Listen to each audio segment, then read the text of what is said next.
The APNUIAFC has registered its astonishment over a motion filed by Minister of Parliamentary Affairs and Governance, Gail Teixeira, which requests that meetings at the level of the Public Accounts Committee to be held with no less than 5 persons present. Currently, quorum at the Public Accounts Committee necessitates 3 members, 1 from the government side, as well as 1 from the opposition and the chairman of the committee. However, the motion is seeking to have a 5-member quorum, 2 members each from the governing party and 2 from the opposition, as well as the chairman. The existing standing order stipulates that with the absence of the 3 members, no discussions can be held by the P.A.C. to assess the Auditor General's report. Chairman of the Public Accounts Committee, JERMAINE FIGUIERA, noted that the issue on increasing quorum was never discussed prior to the motion being filed. The members of Parliament for APNU plus AFC note with alarm that this matter has never been discussed at the level of the P.A.C., although the mover of the motion is a member of the said committee. That this motion is being brought directly to the House and not via the Standing Orders Committee, which is the long-established and correct route, is of grave concern. Former chairman and member of the Public Accounts Committee, David Patterson, disclosed that the committee is currently examining public accounts records from 2017 to 2018 and that the motion is to delay an assessment of accounts for the years the People Progressive Party retained office.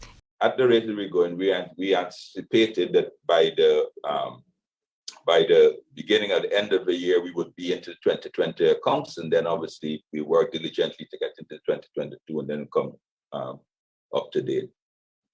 But the mere fact that this motion passes, all the PPP has to do to cancel, postpone, and it's not only cancel a meeting, but if a meeting is going and information has been disclosed that they do not want disclosed, they simply have to leave the meeting, thus depriving the P.A.C. of a quorum. Patterson noted that the People's Progressive Party's members of the committee have failed at being consistently present at the 38 meetings held so far.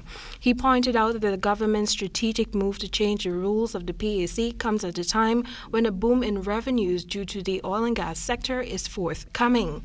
Recently, the opposition filed a motion for the Public Accounts Committee to have meetings twice a week in an effort to reduce the existing backlog. That motion was approved, but now the opposition contends that should the motion the PPP filed be approved, there is a possibility that these meetings can be reduced or deferred if the mandatory number of persons do not take part. The P.A.C. is the only committee where the chairman is appointed from the opposition side of the bench. Another member of the P.A.C., GANESH MAHIPAUL, said this contemptuous action by the government should be condemned extensively since it is an attempt to conceal corruption. Truly a sinister motive at hand, and it is to hide their spending, it is to hide their corruption in an attempt to hoodwink the people of Guyana and not want them to know what is it that they have done with taxpayers' money. Tamika Rodney reporting for the HGB Nightly News.